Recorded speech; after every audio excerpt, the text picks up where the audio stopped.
Welcome to Hard Talk. I'm Sarah Montague. A few weeks ago, the FBI turned up at the home of my guest today. He's a high-profile Islamic leader. His wife told them he was with the president. They thought she was joking. She wasn't. He was indeed at the White House, advising George W. Bush on Islam.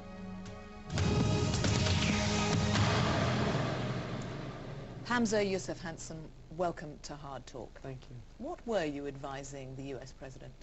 I was invited to the White House through some Muslim contact people in Washington, and I did meet with the president. There was about 30 some odd religious leaders, religious scholars that were brought to the White House. Among them, a small group was met with the president in the Oval Office, and we were allowed to voice our opinions. He expressed some of his general reasons for bringing us there, his concern about the importance of religion at this time in America and the necessity of religious leaders really helping the American people through the crises.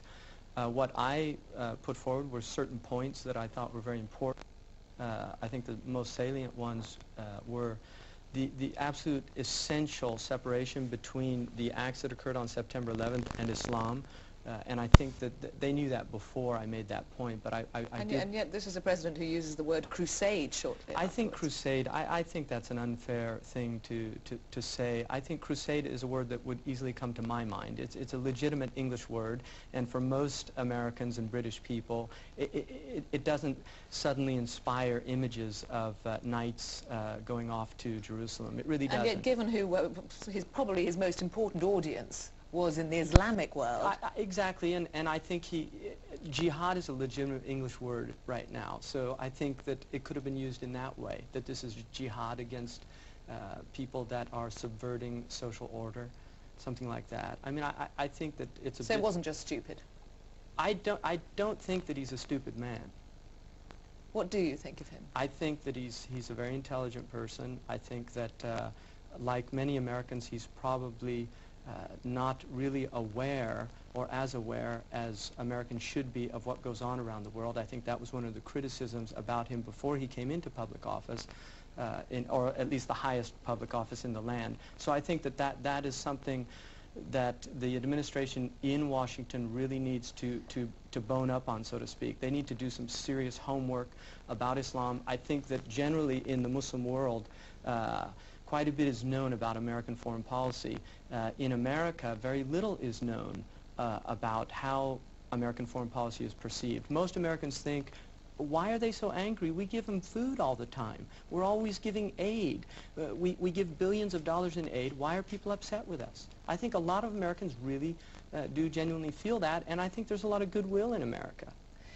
And yet you say the first piece of advice you give him is that this must not the fact that it's terrorism must be separated from the fact that these were Muslims who carried out these acts. Do you think that this is a war, whether the intention was that, or do you think it is in danger of becoming a war, if it isn't already, between the West and Islam? I think that there's people within the Western academia and the political environment that do perceive Islam as a very serious problem. It goes, you can read Arnold Toynbee in the Civilization on Trial. He has a section in there he wrote in 1947 called Islam in the West. And in there, and many of these people read Toynbee still, in there he says that woe unto the West, paraphrasing, woe unto the West if we awake the sleeping giant of Islam as it has been awakened in the past. So I think that there is a real concern. There has to be.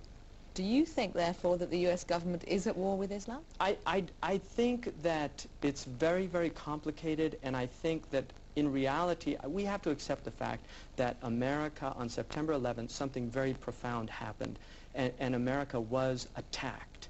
I think to call it a war is very dangerous, because a war is a sovereign state aggressing on another sovereign state.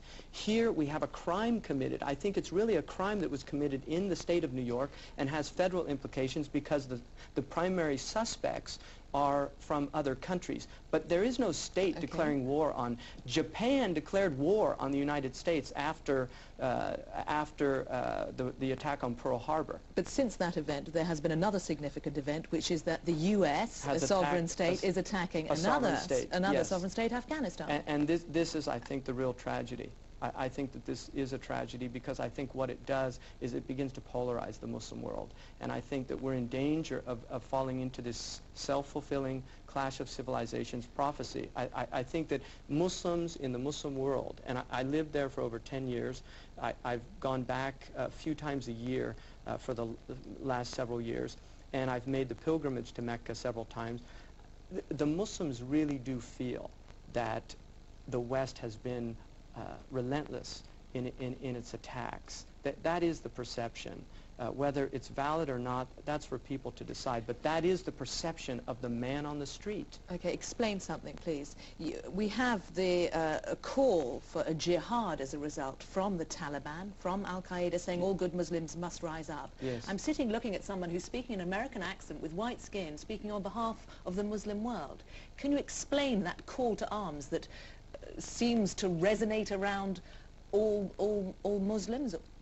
I think most Muslims, there is a tradition in Islam that says that the Prophet Muhammad, peace be upon him, said that my community, my nation, is like one body. If part of it is suffering, the whole body suffers. And I think that this is difficult in the West. We've been very secularized. We're distant from religion. I don't think the type of Christian solidarity exists that you find in the Muslim world amongst Muslims. When we read about Chechnya, when we read about Kashmir, when we read about Palestine, when we see these as isolated parts of the geographical map. For Muslims, it's not really like that. They read about it with deep pain, feeling that these are their brothers and sisters, and they also feel impotized in that they're not doing enough for them. So there's a real feeling of impotence. Especially amongst the male population. When Bosnia, I remember when the women, all those rape stories coming out of Bosnia, I remember the pain that so many Muslim men felt, and a lot of tears, a lot of real grief and pain. And I think what happens, we tend to forget that the West, we numb our pain with intoxicants. In the West, most Western people have the option of taking drugs, of alcohol, just to kind of numb that angst, you know, that difficulty of life. In the Muslim world, surely you can't say that. This is a humanitarian thing. Well, hold on. What I'm saying is, in the Muslim world, intoxicants is not really an option for many Muslims. There's a lot of suffering, and I think one of the ways that you can't say all the West just drink to get over problems. I think that we have very serious problems in the West. 1 out of 10 people in Washington, D.C., according to U.S. Today, is addicted to drugs. I mean, we have serious problems. Come on, this is extraordinary. Almost a stereotype that the West are taking drinks or drugs. Well, hold on. Look where we have the most serious problems, in the underclass of the West, in America, in the African American communities, in the Hispanic communities.